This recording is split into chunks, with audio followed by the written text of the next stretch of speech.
bonus episode. What are we talking about? So, I'm sort of taking the reins on this one because this is what my life has gone dedicated into for the past week. That was barely a sentence, Oh, but I'll no. count it as one. I'm getting nervous. So, welcome to the bonus episode. I'm your host, Dr. Panda. I'm here too. Yeah. I'm Darth Honor. So- and I'm an innocent bystander in this episode. Basically, when this leaked, I said, Honor, don't look at anything. I need you to go completely spoiler free because I want to be the one to explain this to you and I need your live reactions. So if you are also haven't heard of this leaked script, you can play along with Honor and be just as shocked because it's really interesting. Oh God. Yeah, so I wanted to dedicate this straight to a bonus episode and not into our Mandalorian episode because it would have taken too much time. So Honor, are you ready? I know, but let's fucking do this. All right. I don't think you can be ready. So I'm going to start out with some context. So originally, as I'm sure you remember, Colin Trevorrow was set to write and direct episode 9. And then I think I said his name incorrectly several times in the previous episode. Now that I think about it's Trevorrow. Yeah. Fuck me. I totally know what I'm talking about, only sometimes, apparently. So yeah, really, it's really interesting. So he left because of creative differences. They never really specified, but apparently, Kathleen gave the no for his script, and interesting. He left. So Kathleen is our hero. Colin Trevorrow, if you don't know, he did Jurassic World. He did a movie that kind of flopped, Book of something. What the heck is it called? Shoot. Book of Eli? No. It was recently. I was hoping I would be able to find it up here, but I don't have it. I'm sure I'll find it somewhere. It was one that that he did, and it didn't do too well. So they think that that's sort of why Kathleen sort of panicked because of his track record. Book of Henry. Book of Henry, yes. And it was Book of something. He's also slated to do Jurassic World 3, apparently. Yep. So he did Jurassic World, so obviously that's a big hit. He sort of came out of nowhere to do this, which is really interesting, and he has some really cool things to say about it. However, so here's the thing. So this leaked about a little less than a week ago. It is the original script. It's the first draft of the original script of his idea for episode 9. So I forget what I was going to say. So a gentleman by the name of Robert Burnett had access to this. He's very clear about he doesn't consider this a leak. He happened upon it. He claims he does not have the script anymore. He cannot release it. And even if he did, he wouldn't. But he thought it was interesting enough to report it. So he talks a lot about it and even goes through some specific dialogue and stuff like that that's in the script, which is really interesting. So Colin Trevorrow confirmed that this is real. There's also some concept art floating around. So I have that saved. I will post it on the Twitter account after this goes out so you can see it. Because I was sort of waiting because I didn't want you to happen upon it. But there is concept art. Smart. So he put out a tweet confirming that this is the script of what he wanted. A thing to keep in mind with this is this draft of the script came out I think it was 3 days before Carrie Fisher passed. So obviously a lot of this would have had to have been changed because she's a pretty heavy character in this. Yeah, absolutely. All right, are you ready for the title? Bring it on. Let's do this. Star Wars Episode 9, Duel of the Fates. Like the song? Like the song. From episode 1. Yes. Oh my, that's like one of my favorite Star Wars scores of all of them. Oh man. Yeah, that's the title, Duel of the Fates. It is written by Colin Trevorrow and his writing partner, I believe it's Derek Connolly. I thought that was it, but I didn't want to mess up his name. So they both wrote this script. Are you ready for the opening crawl? Because I do have the full opening crawl. Give it to me. All right. So, the iron grip of the First Order has spread to the farthest reaches of the galaxy. Only a few scattered planets remain unoccupied. Traitorous acts are punishable by death. Determined to suffocate a growing unrest, Supreme Leader Kylo Ren has silenced all communication between the neighboring system. Led by General Leia Organa, the Resistance has planned a secret mission to prevent their annihilation and forge a path to freedom. That's pretty powerful. Yeah. That sounds more like a fucking opening crawl than what we fucking got. Just Palpatine just gets thrown in there like, oh, by the way, I guess he's back. Yeah, back again. I love that too. That's gonna the sound be of Supreme Leader Kylo Ren. It's pretty sexy. Wait till you see it. Like, and I'm gonna compare this to a lot of stuff that we talked about that we wished would have happened, because some of that is in this. Okay. So oh no, it opens straight up with the Kuat shipyards. I don't know if you're familiar with that. It's sort of been referenced a lot. You'll have to remind me. The Kuat shipyards. I'm gonna have to pull something up on it, which I hope I would have, because I'm not super familiar with it. Okay, the Kuat shipyard is a massive space station. Space station. Rebel agents. I'm trying to think of what it is. It's in something. Battlefront 2. Okay, so it's in a lot of the it's in the comic books.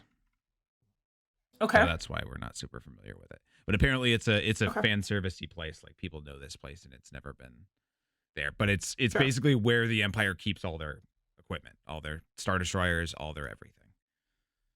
Okay. And obviously it's under First Order control. So it opens with Rose Tico and BB-8. They're trying to infiltrate the ship factories. Finn and Poe are also there. I'm sorry, did you say it opens with Rose Tico? As in she actually gets a part in this movie? Oh yeah, she has a huge part in this movie. And what Robert Burnett says is, he goes, I hope Kelly Marie Tran never reads this, because her part in this is huge compared to what they gave her. Oh my god. Okay. So their plan involves destroying a power shaft which supplies raw ore to the factory from the orbital ring below the moon they're on.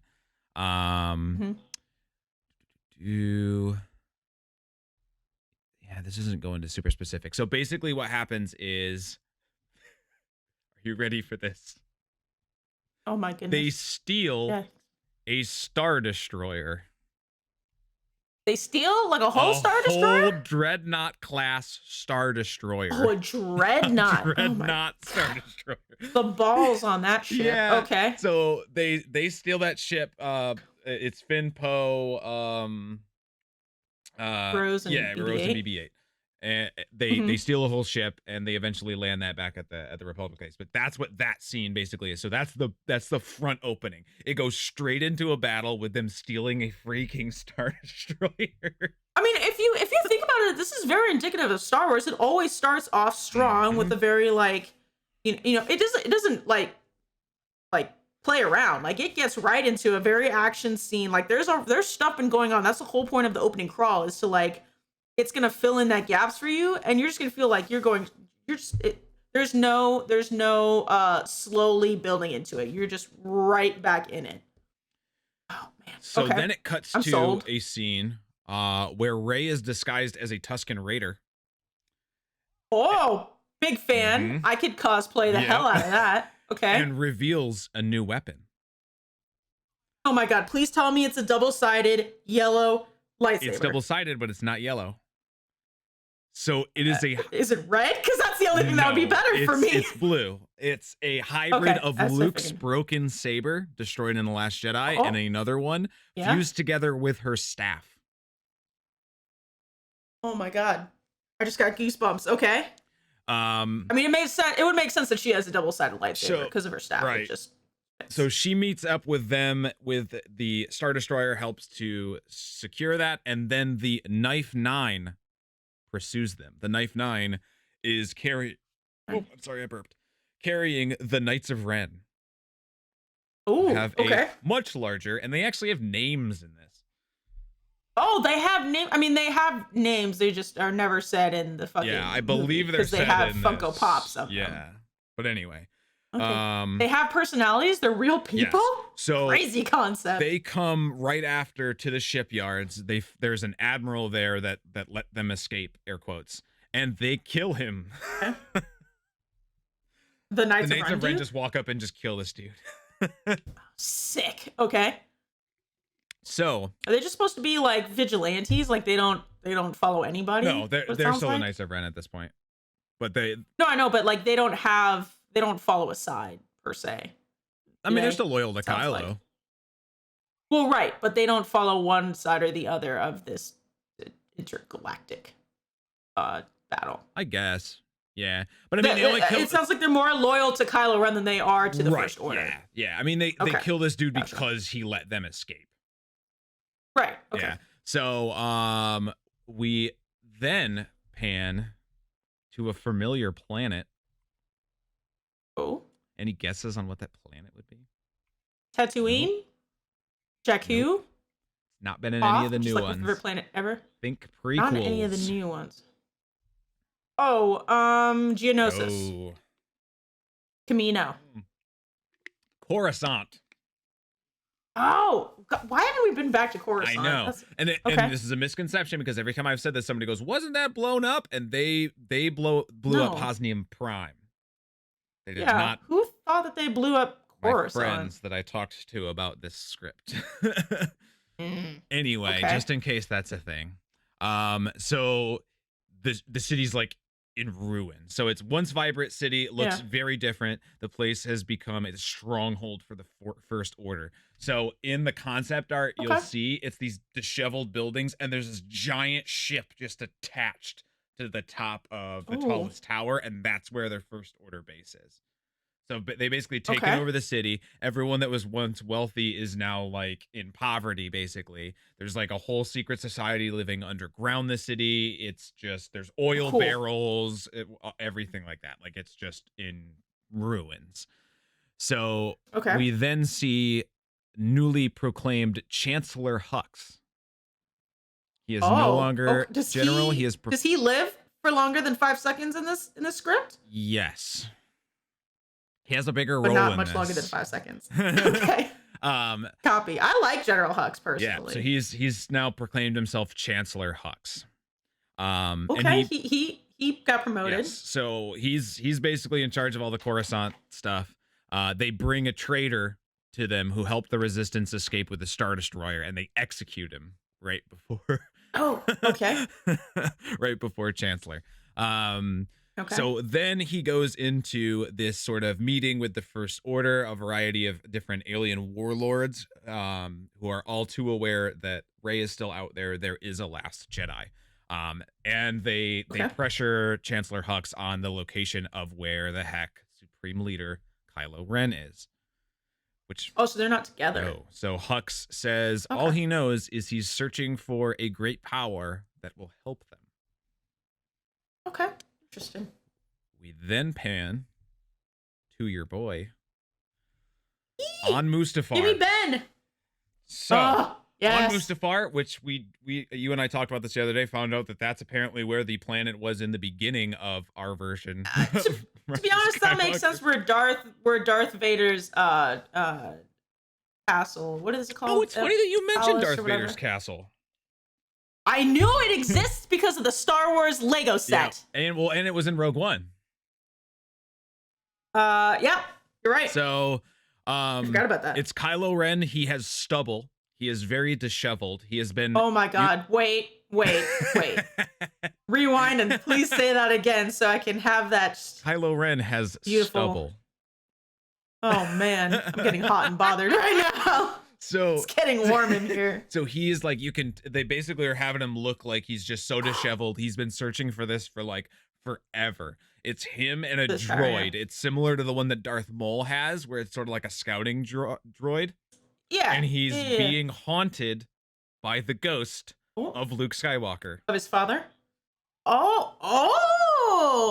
Interesting. So Luke is constantly. I love that idea of him being haunted by Luke, because remember Luke said in episode 8 that he'll always be with him. Exactly. So that's why this makes sense. So he's just like tormenting him. He's going like, one of the lines, I don't have it written down, but I believe it's this is where the path to the dark side leads, an empty tomb. That's one of the lines in there. Okay. Beautiful. Yeah. So in a dark way, I guess. So yeah, he's constantly being tormented by Luke, all this other stuff. So he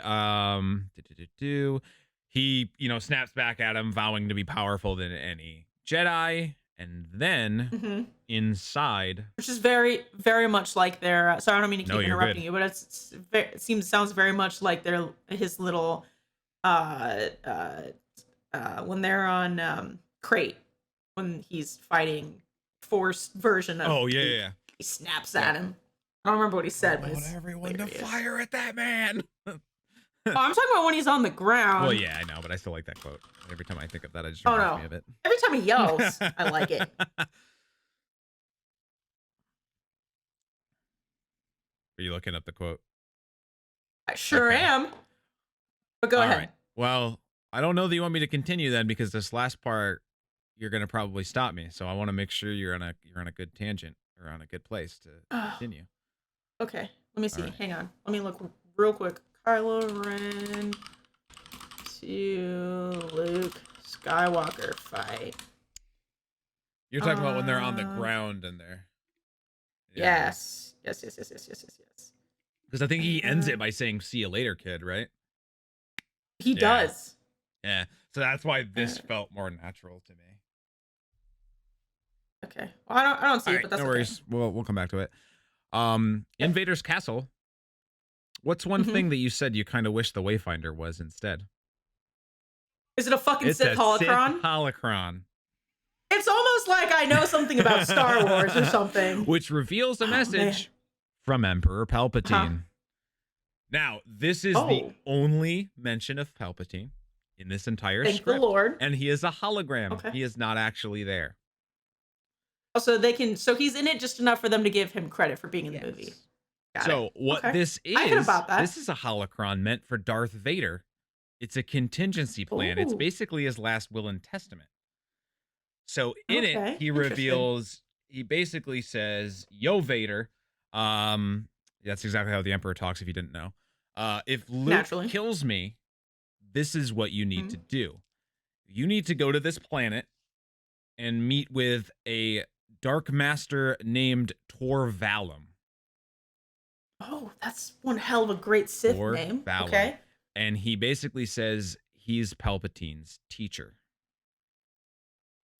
Oh, shit. Like a Plagueis type character. Yes. And now I'll talk more about it when he comes into this, but he's not necessarily a Sith. It's really interesting how they use him, but he's a really interesting character. So Tor Valum is his name. Then the holocron scans Kylo, realizes he is not Vader, and explodes red lightning all over his face. Explodes red lightning all over his face? So it basically just... I mean, couldn't it... I could have seen... Sorry, I don't mean to interrupt you, but I could have seen, like, it's still getting, like, hints of him being Vader just because he's got his blood in him, you know? Well, I think that's why it gave him as much as it did, because it gives him that information. You know, it gives him as much as Tor Valum, what the planet is and everything like that, and then it blows up. So it's one of those, this message will self-destruct in 5 seconds. So now Kylo has these like purple scars of these lightning all over his face because of this holocron. So he's a G.I. Joe now. He's got scars and stubble. Yes. I didn't think he could get much hotter, but okay. So now we pan back to the Resistance base, where they land a freaking Star Destroyer on the planet. Goodness. Yeah. And there's still First Order officers on board the ship.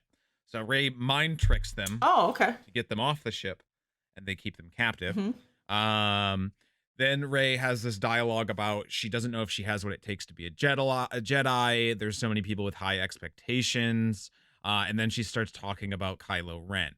How much she loves him. Sorry. Okay. It's actually interesting. There's a different love story in this between two different characters. Is it Finn Poe? Nope. It is Poe though. Oh. With Rey. Rey and Poe? Rey and Poe. You know what? I think I might. Sorry, go ahead. It's interesting how they do it, but we'll get to that. Interesting. Okay. So basically, she says she can't sleep every night. She's having nightmares about Kylo Ren and that he's everything that he's doing, and Finn is basically telling her to just shut him out. He can't change and end it. And Rey basically says, "People can change. You taught me that, Finn." I think it's a really interesting. So he says something other than just Rey in this script? Isn't that funny? Actually really has dialogue. Okay. Yeah, that's really interesting. So they go on about having the Star Destroyer and how it can turn the tide, and now they just need an army to use it. Meanwhile, Rey's been studying Jedi texts from Octo and discovers... Is that a Jedi what's that? I believe so. I couldn't remember if it was a Jedi planet or if it's the planet where Luke was, if it was some text that they got from that. It's where the first Jedi temple was. Yes. That's why I recognize it. Okay. And basically what they discover is there is a Force beacon, a communication system named the Force beacon, because remember, the First Order has cut off all communications between planets. So there's no way for them to contact anyone else. So they're completely blocked. Okay. So basically they find out there's a Force beacon beneath the Jedi Temple in Coruscant that could be used to reach out to allies across the galaxy. And because it's using old school, old Republic technology, it penetrates any of the Empire's technology or First Order or anything that they're currently using. So that's their only hope. So basically they form a plan that they need to get to this beacon, broadcast this signal, similar to what they end up doing in Rise of Skywalker, and get help scattered throughout the galaxy.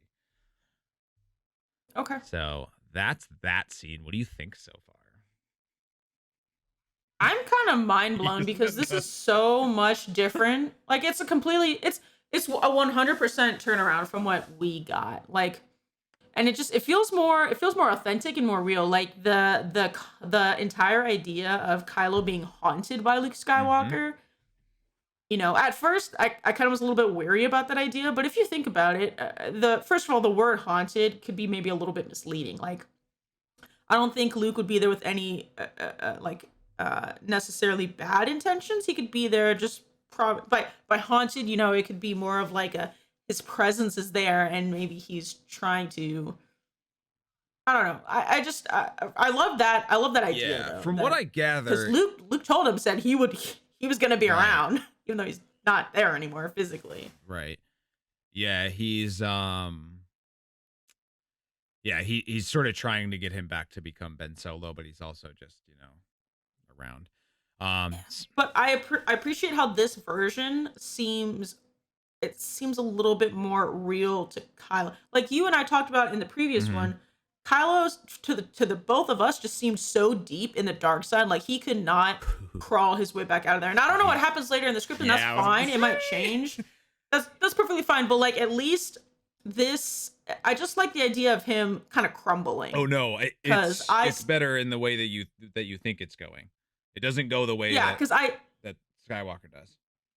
Just to give you a little bit. Because I just still think that Kylo is like the most real feeling character to me, just because you could see he clearly struggles. And I mean, Anakin, you know, he had a very similar, obviously, path as Kylo Ren did. I just think his, you know, like when we saw Anakin's, it felt just a tiny bit cheesy. And of course, I think the fault of that is episode 2. But for Kylo Ren here, I just think from episode 7 through 9, in this version of 9, I'm sorry, I just think he feels a little bit more genuine. But aside from that, I love the idea. I already talked about the opening scene. It just feels so much more Star Wars. And I love that we have it. To me, Star Wars has always felt like an adventures of like the trio. You know what I mean? Like in the original trilogy, it felt like the adventures of Luke, Leia, and Han. And in the prequels, it was more like the adventures of Obi-Wan, Padme, and Anakin. Yep. You know what I mean? And then this one, it's kind of supposed to be like the adventures of Poe, Finn, and Rey, but Rey kind of goes off and does her own thing, especially in episode 8 when she's trying to figure out the whole thing with Kylo. So it kind of broke off for me from that, which I still love that episode, but the beginning of this episode 9 just kind of pulls back that, which I just love that teamwork from the original trilogy. I love that Rose Tico actually fucking has meaning so far in this, and I have no problem with it starting off with her. Yeah, oh yeah. Just because. Oh, just wait. You know, it doesn't always have to start with the main character. Yep. You know, this is not like the forefront of the storyline. It's nice to know that, and from what it sounded like we saw from what we were supposed to get originally with the actual cut of episode 9, then we got Rose Tico supposed to have a lot of scenes with General Leia. And why would she if she wasn't supposed to be groomed to be like a powerful figure in the Resistance, right? Mm-hmm. So I feel like I'm kind of getting more of that, but in a more practical application in this version. So far, I'm like blown away. Oh yeah, though. just wait. I like that General Hux is here. I love the sound of Supreme Leader Kylo Ren because that just feels right. Yes. Yeah. We're gonna dig into some Kylo stuff in a second here because this is where it really starts to get interesting. But first, Luke is also a Force ghost to Rey. So he's pushing Kylo Ren to begin. Sense. He's pushing Rey to become stronger. So he's sort of with both of them, which is interesting. I like that. So he's just sort of talking to Rey, getting her to get stronger. It then cuts to Kylo. This is the description that it puts. I have no idea what this is going to look like. Smelting Mandalorian armor to be applied to his face. So he would. I don't know. But apparently that's what he does with all those scars. He covers it with Mandalorian armor. So, like, here's the thing: is I love Kylo Ren, so I hate that idea, but it is so cool. It's not that it's a bad idea because it's a really cool idea. I love Adam Driver, so that would personally. I don't know. I don't know if he covers it with it. I don't know if he does one side. It doesn't ever really describe that because again, this was only a first draft, so who knows if that would have ever finished it. I mean, this is like early beginning. So I don't know. I mean, that's the whole point of his helmet, right? So maybe instead of it being like a helmet thing, maybe he just like fucking like it becomes part of his face. That's what I was thinking. I mean? I was thinking like maybe on the side or something like that where it is. I don't think it would block all of it. I feel like he basically uses it as a Band-Aid or something. I don't know. I don't know the thought process behind or like a it. Grievous. Yeah. Or like a Grievous thing. That's true. Yeah. That would have been interesting. Okay. Yeah. So then we proceeds to so he's back at Coruscant right now talking to Hux with the Mandalorian armor on there. And basically he's belittling Hux, the same conversations they normally have, and telling him to deal with the Resistance and he'll take care of Rey. Okay. So then there's more conversations with Rey and Luke talking about bringing balance to the Force. There's a quote that says, or a line in here that says, "The dark suffocates the light extinguishes the dark over and over again." So she's sort of getting angry and doubting herself, and Luke basically ends the conversation with trying to convince her to remain on the path and not give up on the Force or being a Jedi. Okay. So, then you start to see like a plan start to form. They split into two teams. You have Rose, Finn, R2-D2, and C-3PO that are going to head to Coruscant to light the beacon. And then Rey, Poe, and Chewbacca are heading to a planet where Rey is looking for someone to help her, and it does not get more specific than that, unfortunately. Probably on purpose. Yeah, okay. I don't know. Now, this is, again, because we're getting this from a guy as he remembers the script, right? Right. So it's like almost third hand here. So he never describes it in this video on what exactly they're looking to do. But yeah. So before Rey leaves, she has an exchange with Leia about Leia, who stays to oversee the Resistance, that she believes they're still good in Kylo Ren. And Leia is very doubtful. Leia basically says she wants Rey to know that her story is her own and shouldn't let anyone tell her what to become. So there's a line in there similar to that, which I think is interesting. I think it's more that what we wanted for Rey's character development, going back to what we were talking about. Yeah. So Kylo Ren is then seen on a balcony on Coruscant shortly after, fully embracing the dark side, the script basically says. So he is holding Vader's masks and says, "I finally understand you now," and says, "You allowed love to cloud your judgment." He then throws the helmet off the balcony. No. and it No. shatters. No. Bad. This is like a Luke Skywalker throwing a fucking lightsaber over his head. I don't agree with that. Well, I mean, I like the symbolism me. of it because Vader did have the redemption, and I think that's what he's looking at more. He used him as a role model for so long, and now Kylo feels like he's surpassed him. I understand that, but why do we need to break it? Okay, first of all, when you started explaining this as like Kylo Ren standing on a balcony and he's essentially this sounds like a monologue. This feels like a very Shakespearean kind of scene to me right now. Like he's just talking to this mask like to be or not to be, and then he just fucking throws the thing over the thing. Which is a little bit silly, but it's exactly what it's being set up as. You can't destroy Darth Vader's helmet. Come on. Yeah. I mean, like, I understand the symbolism, but he could have just as easily been like, I'm not going to let the same thing that faults in you fault me, and then just put the helmet down on a side table or something instead of destroying it. That hurts me, but okay. So this is where things sort of get vague and then they pick up again. So, okay. After this, Leia goes to a planet and goes into this bar when it's closing to meet the bartender Lando Calrissian. Basically, if he was going to be anywhere, he'd definitely be a bartender. So he's a bartender. Now he's trying to get her to leave. He says it's not safe. He says most of his clients are first order troopers, but business is business. It's similar to where he was in Cloud City, basically. Right. So she's trying to convince him to join the resistance and help them out because he knows pilots. He has connections. They need him because they don't have an army, after episode 8.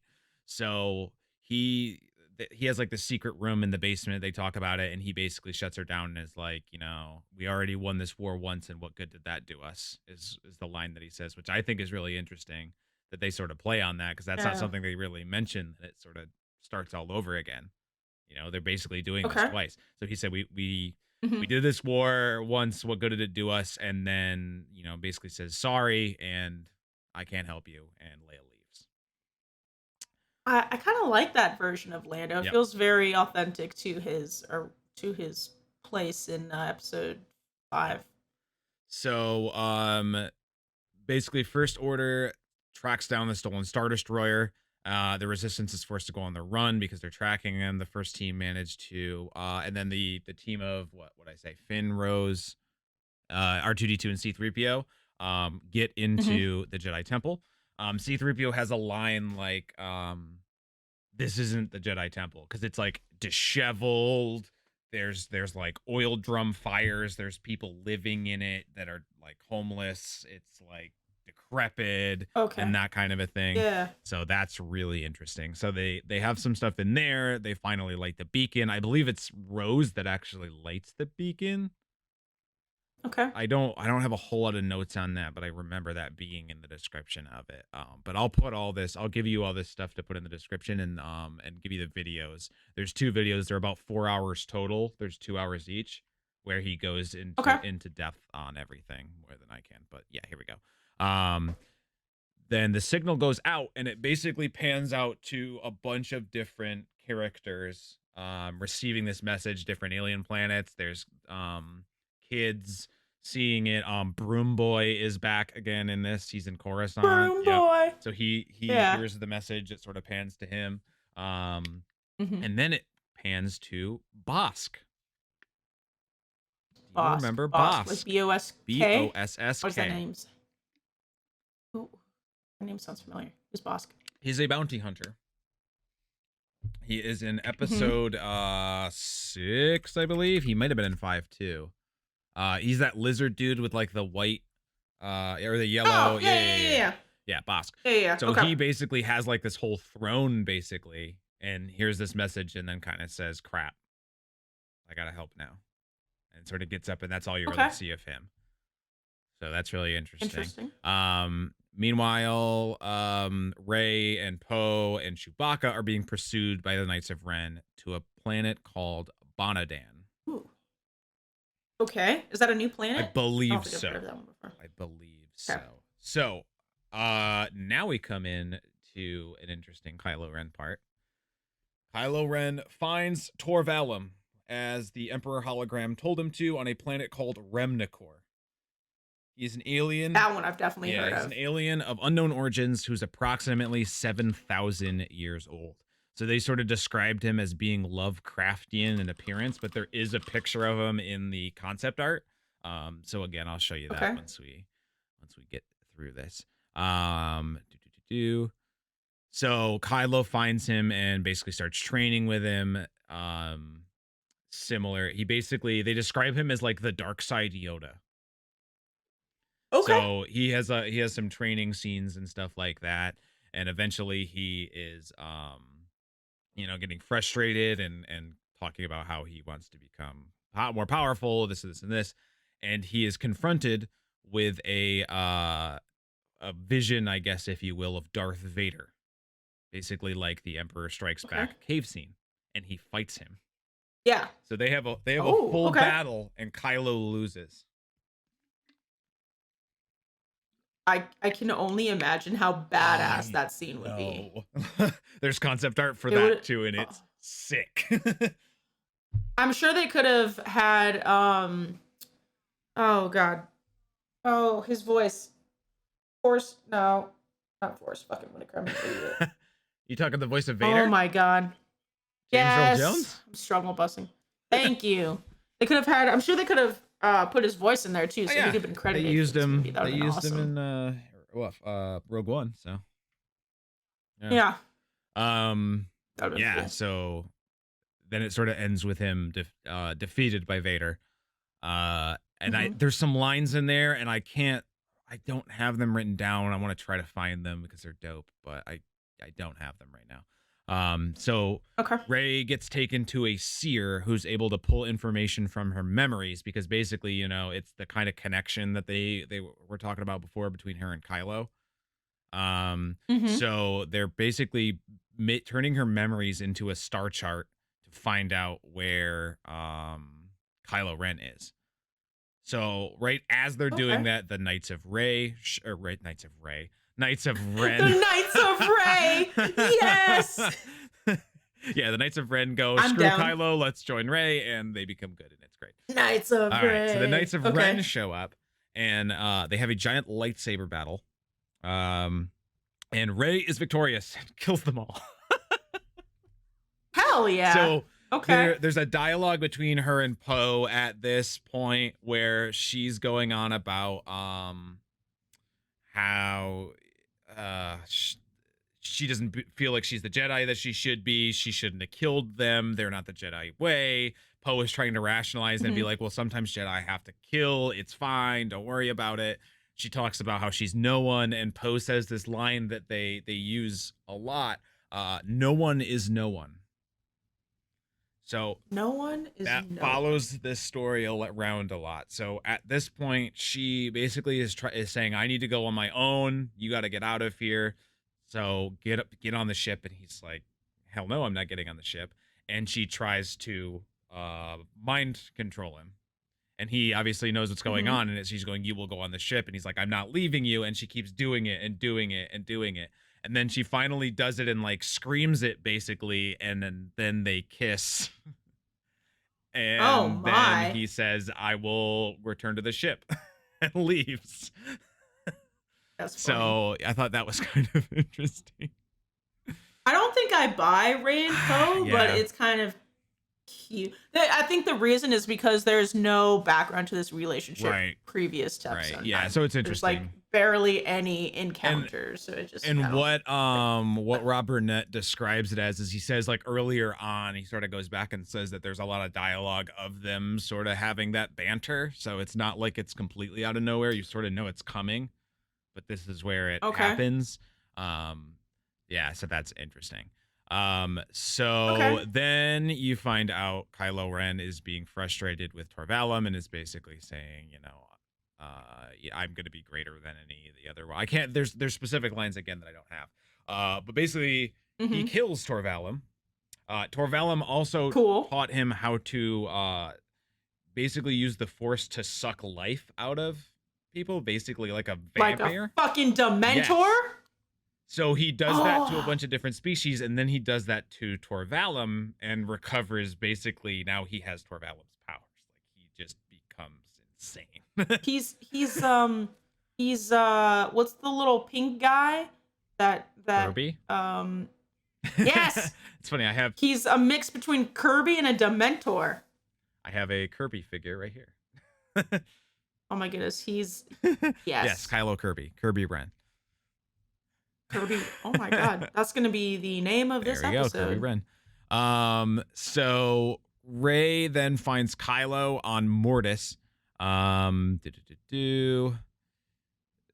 it starts talking about they're recruiting more people to fight the First Order. Rose is captured and tortured by the villains, but makes her escape and rejoins her friend. Cool. And then Finn with R2 and 3PO start a citizens uprising on the ground of Coruscant. Okay. So they're basically trying to get the civilians to rise up. Imagine there are a lot of people on Coruscant. And the interesting part is, Coruscant was always seen as the rich were all there, and now all the rich are dirt poor. So it's really also Coruscant was the whole reason for why it was built up so high was because there were so many people. Right. So it had to have so many different, I guess, levels. So it was, I think, overcrowded too, if I remember from. I think it was the very first Thrawn book. Yeah. Okay. Yeah. Okay. So that's interesting. Yeah. So then it just starts converging onto this major battle at the end. So Leia brings her forces to Coruscant for the final battle with the First Order. It's in the ground and on the sky. And by that I mean on the ground and in the sky. Like Rogue One. Yes. Yes. Chewbacca ends up flying an X-wing. Yes. So Chewie's in a freaking X-wing. Oh my god! Everything I've ever needed in my life, and I didn't even know. And it doesn't really explain where the Falcon is, which is interesting. So I don't know what's up with that, but yeah, Chewie is in an X-wing. Rey and Kylo are battling on Mortis, so they're not at Coruscant right now, and they're using different Force energy to pull from one another. During the fight, Kylo Ren reveals that he killed Rey's parents at the orders of Supreme Leader Snoke. The age there is questioning, but okay. I don't know.